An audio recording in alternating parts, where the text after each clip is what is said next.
देशभरात hit and run विरोधात truck tempo चालकांनी संप पुकारलाय।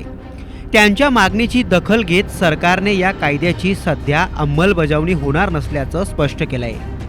पण नागपूरच्या एका कुटुंबाने या हिट अँड रन कायद्याविरोधात कडक कारवाई व्हावी अशी मागणी केली आहे। त्याचं कारणही तितकंच गंभीर आहे। नागपुरात राहणारी 18 वर्षांची तरुणी श्रेया रोकडे 28 डिसेंबरला स्कूटरवरून जात होती, तेव्हा अशोक चौकात एका मिनी बसने श्रेयाला जोरदार धडक दिली।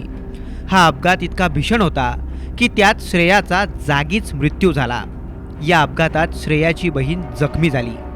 बस ड्रायव्हरने आपण श्रेयाला रुग्णालयात दाखल केल्याचा दावा केला होता, पण श्रेयाच्या कुटुंबियांनी हा दावा फेटाळून लावला।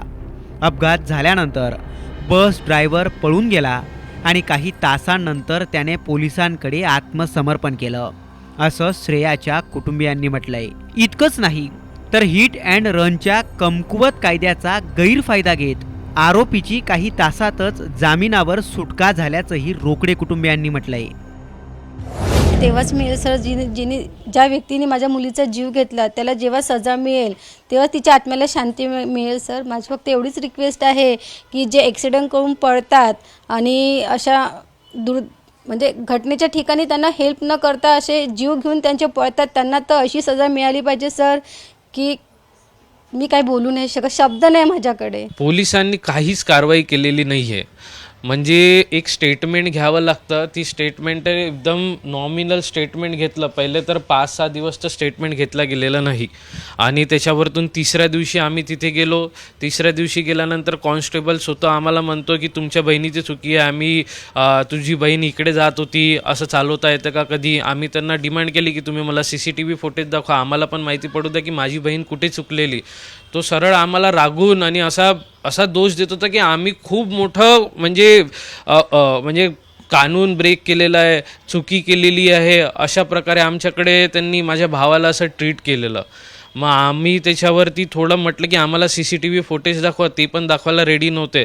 म्हणजे आपण एक सरासरी बघितलं गेलं तर म्हणजे जो ड्रायव्हर होता आणि तो मालक होता त्यांनी पूर्ण पोलीस प्रशासनाला म्हणजे इमामवाडा पोलीस स्टेशनमध्ये सगळ्यांना खाऊ घालून तो सेट केला गेला असं वाटलं। म्हणून आम्ही काल CP साहेबांकडे गेलो, अमितेश कुमार साहेबांकडे। त्यांनी डायरेक्टली एक फोन लावून DCP पण आले, सगळे आले आणि ते घरी आले मग काल स्टेटमेंट घेण्याकरता एवढं 6 दिवसानंतर। 9:30 वाजता सकाळी 9:30 वाजता ही हिट अँड रन केस झालेला।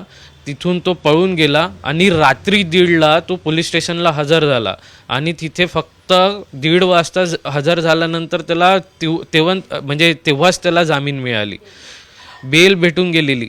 म्हणजे तो तिथून तेव्हाच पळून गेला आणि आतापर्यंत पोलिसांनी काही कारवाई नव्हती केली त्याच्यावरती।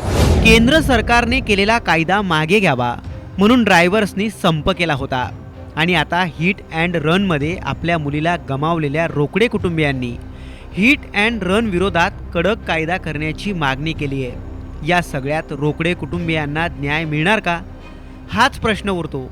पराग ढोबळेसह ब्युरो रिपोर्ट, साम TV न्यूज, नागपूर।